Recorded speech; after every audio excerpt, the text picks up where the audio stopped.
আসসালামু আলাইকুম। অষ্টম শ্রেণীর গণিত টিউটোরিয়ালে তোমাদেরকে স্বাগতম। এই ভিডিওতে আমরা আলোচনা করব জমির নকশায় ত্রিভুজ ও চতুর্ভুজ এই অধ্যায়ের একক কাজ। তো এখানে যে একক কাজটা দেখতে পাচ্ছ এটি হচ্ছে রম্বস সংক্রান্ত। তারপর আরেকটি একক কাজ রয়েছে, এটি হচ্ছে বর্গ সংক্রান্ত। এই দুটি আমরা সলভ করব এখন। শিক্ষার্থীরা এখানে খেয়াল করো, এখানে বলা আছে সামান্তরিকের ন্যায় রম্বস, আয়ত ও বর্গের কর্ণের ক্ষেত্রে কি একই বৈশিষ্ট্য কাজ করে? যাচাই করে দেখো। আমরা জানি রম্বসের 4টি বাহুই সমান। প্রত্যেকে এবিসিডি একটি করে রম্বস এঁকে তার বিপরীত শীর্ষগুলো যোগ করো। তো শিক্ষার্থীরা এখানে খেয়াল করো, এখানে চিত্র 5.15 এই চিত্রতে একটা আমরা রম্বস দেখতে পাচ্ছি। রম্বসের 4টা বাহুই সমান হবে। দেখো এ বি বাহু, বিসি বাহু, তারপর সিডি বাহু, তারপর এডি বাহু, প্রত্যেকটা বাহুই সমান। তো এ থেকে সি এগুলো যোগ করা হয়েছে, আর হচ্ছে বি থেকে ডি এই দুটো কর্ণ যোগ করা হয়েছে। তো এখানে বলছে এসি ও বিডি কর্ণদ্বয় পাওয়া যাবে।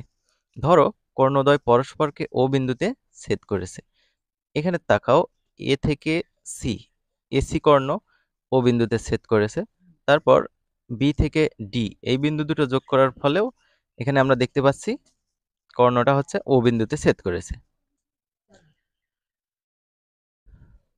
কোণ মেপে নিচের ফাঁকা স্থান পূরণ করো। তো তোমরা চাঁদার সাহায্যে কোণ মেপে এটি পূরণ করবে। তো আমি তোমাদের এটি সলিউশন করে দিচ্ছি। এখানে বলা আছে হচ্ছে কোণ এ ও বি, এটা কিন্তু কোণ চিহ্ন, ঠিক আছে? কোণ এ ও বি, তাহলে এটা কোনটা নির্দেশ করতেছে? দেখো এ ও বি, এখানে দেখো ও কিন্তু মাঝে আছে, তো মাঝেরটা হচ্ছে কোণ নির্দেশ করে। তাহলে এইটা হচ্ছে এ ও বি কোণ। তো শিক্ষার্থীরা একটা জিনিস তোমরা খেয়াল করবা বা মনে রাখবা, রম্বসের কর্ণদ্বয় পরস্পরকে সমকোণে সমদ্বিখণ্ডিত করে। তাহলে এই এ ও বি এই কোণটা হচ্ছে 90 ডিগ্রি হবে, ঠিক আছে? তাহলে এখানে লিখতে হবে 90 ডিগ্রি। তারপর দেখো কোণ বি ও সি, বি তারপর হচ্ছে ও হচ্ছে মাঝে, বি ও সি, তাহলে এই কোণটা কত ডিগ্রি সেটা আমাদের দেখতে হবে। আমি আগেই বললাম রম্বসের কর্ণদ্বয় পরস্পরকে সমকোণে সমদ্বিখণ্ডিত করে। অর্থাৎ এখানে 4টা কোণ, 1টা 2টা 3টা 4টা, প্রত্যেকটা কোণ 90 ডিগ্রি 90 ডিগ্রি করে। তাহলে বি ও সি এই কোণটা হচ্ছে 90 ডিগ্রি হবে। তাহলে এটা আমরা লিখব 90 ডিগ্রি। তারপর দেখো সি ও ডি কোণটা নির্দেশ করতেছে, সি ও ডি এই কোণটা নির্দেশ করতেছে, এটাও 90 ডিগ্রি। তাহলে আমরা এখানে লিখব 90 ডিগ্রি।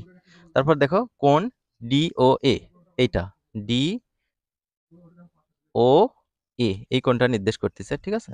তো এই কোণও হচ্ছে 90 ডিগ্রি। তাহলে আমরা এখানে লিখব 90 ডিগ্রি।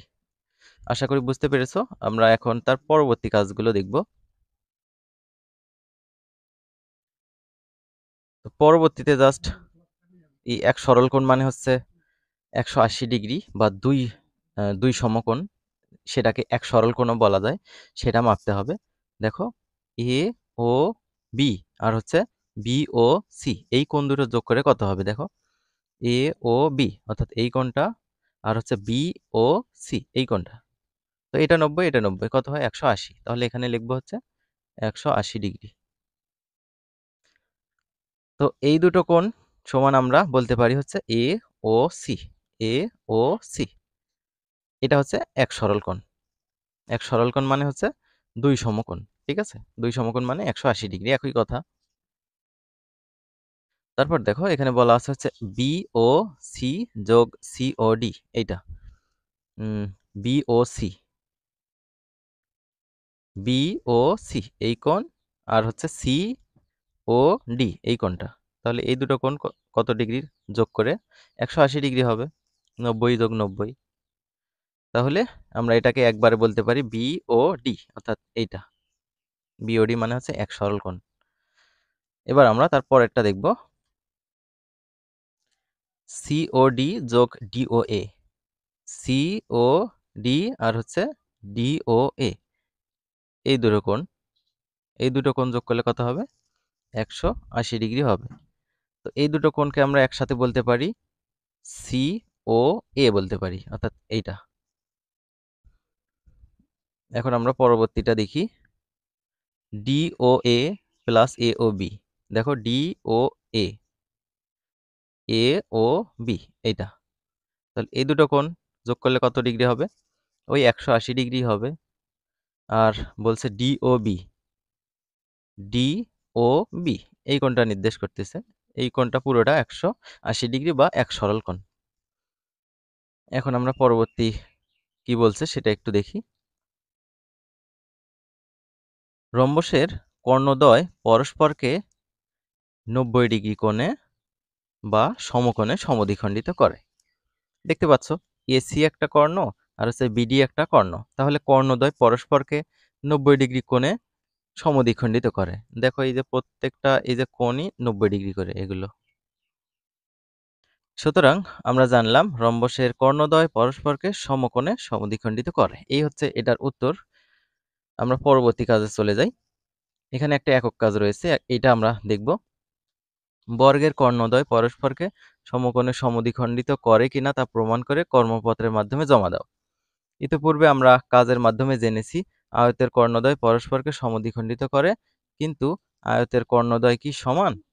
চলো আমরা পরের কাজটি করে জেনে নেই, পরে আমরা ওটা দেখব, 112 পেজে আছে।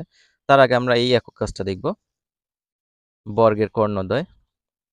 তো শিক্ষার্থীরা এখানে খেয়াল করো, সমাধান হিসেবে আমরা লিখে নিয়েছি। আমরা জানি বর্গের 4টি বাহু সমান। তো বর্গের 4টি বাহু সমান সেটা তোমরাও জানো। ABCD বর্গের দেখতে পাচ্ছ একটা বর্গ আঁকিয়ে নেওয়া হয়েছে, ABCD।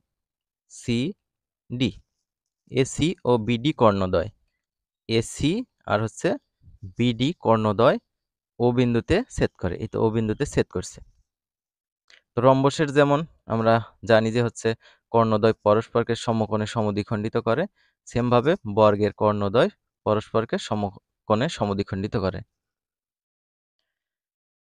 এখানে দেখো কোণ AOB, AOB তোমরা একটা বর্গ এঁকে যদি কর্ণ দুইটা মিলিয়ে দাও, দেওয়ার পর এই কোণটা পরিমাপ করো, এখানে 90 ডিগ্রি পাবা। ঠিক আছে, এটা কত ডিগ্রি পাবা? 90 ডিগ্রি। তাহলে আমরা এখানে লিখবো হচ্ছে 90 ডিগ্রি। তারপর BOC, তো এখানে খেয়াল করো BOC কোণটা, BOC এই কোণটা নির্দেশ করতেছে, এই কোণটা। তো এই কোণটাও হচ্ছে 90 ডিগ্রি। তাহলে আমরা লিখবো এখানে 90 ডিগ্রি। তো ডিগ্রি কথাটা অলরেডি দেওয়াই আছে বাংলায়, তারপর আমি ডিগ্রি চিহ্নটা দিচ্ছি। তারপর দেখো COD, কোণ COD, COD এই যে মাঝেরটা কোণ নির্দেশ করে ও, তো এটা হচ্ছে 90 ডিগ্রি। তো আমরা এখানে লিখবো 90 ডিগ্রি। তারপর আছে হচ্ছে DOA, DOA, DOA এই কোণটা নির্দেশ করতেছে, এটাও হচ্ছে 90 ডিগ্রি করে। তারপর খেয়াল করো কোণ AOB প্লাস BOC, AOB আর হচ্ছে BOC এই দুটো কোণ যোগ করে কত হবে? 90 আর 90 যোগ করলে 180 হবে। তো এখানে লিখতে হবে 180 ডিগ্রি। তো এই দুটো কোণ যোগ করে যদি 180 পাওয়া যায়, তাহলে AOC এই কোণটা নির্দেশ করে। তো এই কোণটা পুরোটা হবে 180 বা এক সরল কোণ। এখানে দেখতে পাচ্ছ সেই কথাই লেখা আছে। তো একইভাবে BOC আর COD যদি যোগ করো 180 ডিগ্রি পাবা, সেটাকে আমরা BOD বলতে পারি একবারে, BOD একবারে বলতে পারি। তারপর COD আর DOA, COD আর হচ্ছে DOA এই কোণ দুটো, এটা আর এটা 90 90 180, তাহলে এটাও 180। আর ওইটাকে একবারে যদি বলো তাহলে এভাবে বলতে পারো COA, COA নির্দেশ করতেছে এই পাশটা। ঠিক আছে, তারপর আছে হচ্ছে DOA আর হচ্ছে AOB, তাহলে সেটা কোনটা দেখিয়ে দেই। DOA আর হচ্ছে AOB, DOA এই কোণটা নির্দেশ করতেছে আর AOB এই কোণটা নির্দেশ করতেছে। তাহলে এই দুটো হচ্ছে 90 আর 90 হচ্ছে 180 ডিগ্রি। আর DOB এটা যদি একবারে তুমি বলো তাহলে এভাবে বলবে DOB, এই দুটো কোণ একসাথে, এই দুটো হচ্ছে এক সরল কোণ বা 180 ডিগ্রি বা দুই সমকোণ। তাহলে বর্গের কর্ণদ্বয় পরস্পরকে 90 ডিগ্রি কোণে সমদ্বিখণ্ডিত করে। সুতরাং আমরা জানলাম বর্গের কর্ণদ্বয় পরস্পরকে সমকোণে সমদ্বিখণ্ডিত করে। এই হচ্ছে উত্তর। আশা করি বুঝতে পেরেছো। আমরা পরবর্তীতে যে কাজটা রয়েছে এই একক কাজটা নিয়ে আলোচনা করব। শিক্ষার্থীরা ভালো থাকবে। আল্লাহ হাফেজ।